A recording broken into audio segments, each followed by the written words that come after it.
Bismillahirrahmanirrahim. Assalamualaikum warahmatullahi wabarakatuh. Kami dari kelompok 8 HES 5B Min Raden Masa Jakarta. Sebelumnya perkenalkan saya minta diri dengan 192111049 bersama rekan saya Maulana Ansyi Ramatullah dengan 192111044 dan Clara Agustin dengan 202111118. Di video kali ini kami akan memaparkan general review mata kuliah sosiologi hukum dari bab pertama hingga bab terakhir. Nah, materi pertama akan disampaikan oleh Mas Haji. Assalamualaikum warahmatullahi wabarakatuh. Kenalkan, nama saya Maulana Ansyi Ramatullah, NIM 192111044 dari HES 5B. Di sini saya dari kelompok 8 akan menjelaskan tentang general review dari semester 5 ini. Yang pertama yaitu materi tentang batasan sosiologi, sosiologi hukum, dan sosiologi hukum Islam. Yang pertama yaitu sosiologi. Apa saja yaitu pengertian sosiologi menurut beberapa tokoh, kemudian ciri-ciri sosiologi, objek sosiologi, ruang lingkup sosiologi.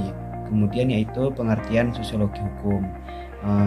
Apa saja yaitu ruang lingkupnya, kemudian metode, kajian, objek, dan fungsi sosiologi hukum itu.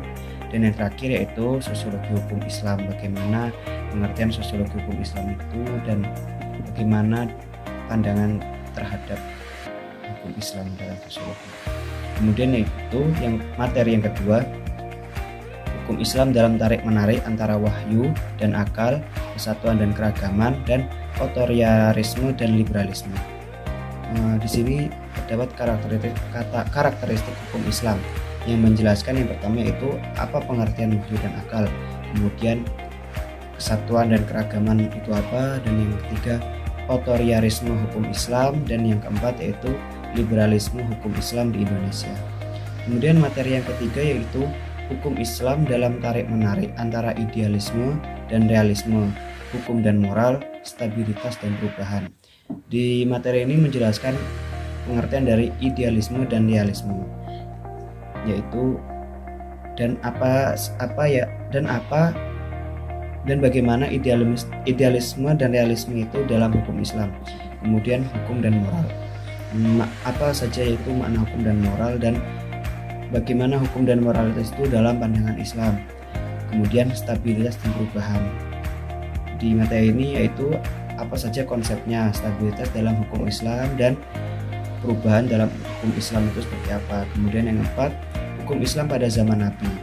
Di materi ini menjelaskan yaitu periodisasi pembentukan hukum Islam pada zaman Nabi, kemudian tasrik pada masa kenabian, dan yang ketiga sumber tasrik pada masa kenabian, keempat metode pensyariatan masa kenabian, dan kelima ijtihad di masa kenabian. Kemudian materi yang terakhir, hukum Islam pada zaman sahabat, pengertian sejarah hukum Islam tarikh tasrik, kemudian menjelaskan ruang lingkup tarikh tasrik, periodisasi tarikh tasrik, kemudian menjelaskan hukum Islam pada zaman sahabat, bagaimana kondisi awal pada zaman Al-Khulafaur Rasyidin, kemudian sumber hukum apa saja pada zaman sahabat, terjadi sebab-sebab ikhtilat pada zaman sahabat, lalu bagaimana ijtihad sahabat, dan yang terakhir timbulnya sektor politik. Sekian penjelasan dari saya, kurang lebihnya mohon maaf, dan akan dilanjutkan oleh anggota selanjutnya. Materi yang selanjutnya yaitu hukum Islam pada masa tabi'in. Tabi'in dapat diartikan sebagai pengikut, yaitu orang Islam awal dan masa hidupnya setelah para sahabat Nabi. Sedangkan tabi'in artinya pengikut tabi'in. Sumber hukumnya tidak jauh berbeda dari periode sebelumnya, yaitu ada Al-Quran, Sunnah, Ijma', dan Ro'yu. Kemudian hukum Islam pada zaman Imam Mazhab. Muncul berbagai imam mazhab pada periode Abbasiyah. Di antaranya mazhab Hanafi, mazhab Maliki, mazhab Syafi'i, dan mazhab Hambali. Faktor yang menyebabkan empat mazhab, di antaranya perbedaan pemahaman tentang Al-Quran, sebab-sebab khusus yang mengenai sunnah Rasulullah SAW, perbedaan dalam penerimaan hadis, perbedaan dalam menilai periwayatan hadis, ikhtilaf tentang kedudukan Rasulullah SAW, perbedaan mengenai Qawaid usuliyah dan qawaid fiqhiyah. Kemudian hukum Islam pada masa taklid. Taklid menurut bahasa Arab yaitu khalada yakhlidu tahlidan, artinya mengulangi, meniru, mengikuti. Secara istilah mengikuti pendapat seseorang mujtahid tanpa mengetahui sumber dan cara pengambilan pendapat tertentu. Faktor kemunculan taklid yaitu pembukaan kitab mazhab, fanatisme mazhab, jabatan hakim, ditutupnya pintu ijtihad, terbaginya daulah Islamiyah, persaingan antara pengikut mazhab, pembentukan hukum dan ijtihad yang berbeda. Kemudian hukum Islam pada masa modern. Menurut Siti Ghazalba, modernisasi sebagai pembaruan dengan mengambil beberapa pengertian modernisasi, yaitu membentuk jadi selera atau gaya modern, menyebabkan modern, memberikan watak atau bentuk modern. Kemudian gerakan pembaruan. Tajdid pembaruan atau adalah proses menjadikan sesuatu yang terlihat usang untuk dijadikan baru kembali. Tajdid dalam pemikiran adalah aktivitas koreksi ulang terhadap aktivitas keislaman dengan mengoreksi hal-hal yang bersifat tidak sesuai dengan konteks baru. Tajdid dalam pemahaman pembaruan Islam tidak mengubah ajaran-ajaran yang bersifat mutlak. Tajdid hanya bertempat pada wilayah penafsiran atau interpretasi dari ajaran Islam seperti aspek teologi, hukum, politik, ekonomi, dan lain-lain. Interaksi antara hukum dan gejala sosial di masyarakat. Interaksi berarti tindakan atau action, tindakan timbal balik. Proses di mana orang-orang yang berkomunikasi saling mempengaruhi pada segi perasaan, pikiran, dan tindakan. Ciri-ciri interaksi sosial yaitu ada imitasi, identifikasi, sugesti, motivasi, simpati, dan empati. Gejala sosial yaitu suatu peristiwa yang sering terjadi pada lapisan masyarakat, baik masyarakat tradisional maupun masyarakat modern. Gejala sosial dipengaruhi oleh faktor kultural berupa nilai-nilai yang tumbuh dan berkembang di masyarakat. Kemudian untuk faktor hukum berdasarkan proses sosial yaitu fungsi hukum sebagai pengatur, fungsi hukum sebagai pengawasan bila terjadi perubahan sosial, fungsi hukum sebagai penyelesai masalah atau konflik. Kemudian faktor yang mendorong terjadinya perubahan sosial dalam lapisan masyarakat yaitu ada kependudukan, lingkungan, dan teknologi. Saya Clara Agustin, nomor induk mahasiswa 202111287. Materi yang selanjutnya yaitu Hukum Islam dan Perubahan Sosial. Hubungan hukum Islam dengan perubahan sosial saling berkaitan dan bersifat timbal balik. Artinya, hukum Islam itu dapat mempengaruhi perubahan sosial, dan sebaliknya, perubahan sosial pun berimplikasi terhadap perubahan hukum Islam. Perubahan hukum Islam dapat membawa kepada perubahan sosial apabila hukum Islam itu telah menjadi adat bagi suatu masyarakat. Seperti di Indonesia, tidak semua masyarakatnya beragama Islam. Adanya perubahan hukum karena perubahan sosial menunjukkan bahwa sesungguhnya hukum Islam itu dinamis dan mampu beradaptasi, hingga hukum Islam up to date sesuai dengan perkembangan zaman dan perubahan sosial.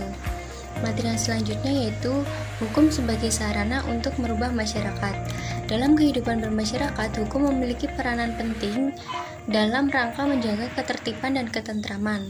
Hal ini disebabkan karena hukum mengatur agar kepentingan masing-masing individu tidak bersinggungan dengan kepentingan umum, dan mengatur tentang hak dan kewajiban masyarakat atau para pihak dalam suatu hubungan hukum dan lain sebagainya. Kaitan antara hukum dengan perubahan masyarakat ini dapat dilihat secara nyata di dalam bentuk perubahan masyarakat yang dikehendaki dan direncanakan. Hukum dapat berfungsi sebagai alat untuk merubah masyarakat menuju cita-cita yang diharapkan. Perubahan masyarakat yang dikehendaki di dalam pembangunan adalah perubahan masyarakat yang terjadi secara terkendali, efektif, dan efisien. Perubahan masyarakat diklasifikasikan atas 3 bentuk, yaitu perubahan yang terjadi secara lambat dan perubahan yang terjadi secara cepat, perubahan yang pengaruhnya kecil dan perubahan yang pengaruhnya besar, perubahan yang direncanakan dan perubahan yang tidak direncanakan. Materi selanjutnya yaitu faktor-faktor yang mempengaruhi efektivitas hukum dalam masyarakat. Efektivitas hukum mengartikan bahwa indikator efektivitas dalam arti tercapainya sasaran atau tujuan yang telah ditentukan sebelumnya merupakan sebuah pengukuran di mana suatu target telah tercapai sesuai dengan apa yang telah direncanakan. Tujuan hukum adalah untuk mencapai kedamaian dengan mewujudkan kepastian dan keadilan dalam masyarakat. Kepastian hukum menghendaki perumusan kaidah-kaidah hukum yang berlaku umum, yang berarti pula bahwa kaidah-kaidah tersebut harus ditegakkan atau dilaksanakan dengan tegas.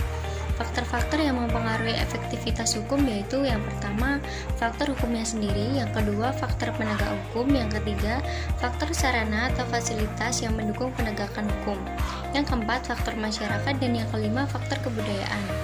Materi yang terakhir yaitu pengaruh dan akibat perubahan masyarakat pada individu dan kelompok.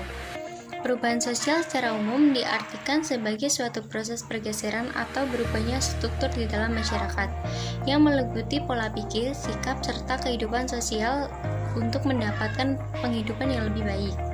Setiap individu maupun kelompok masyarakat pasti mengalami perkembangan dan perubahan. Yang membedakan adalah cara perubahan tersebut.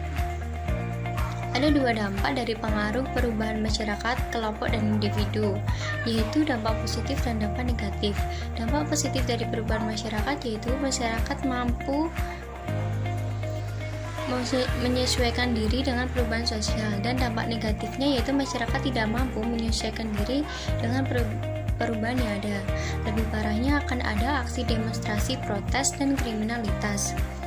Sekian dari kelompok kami. Apabila ada kesalahan dalam pengucapan kata atau kesalahan dalam penyampaian materi, kami mohon maaf.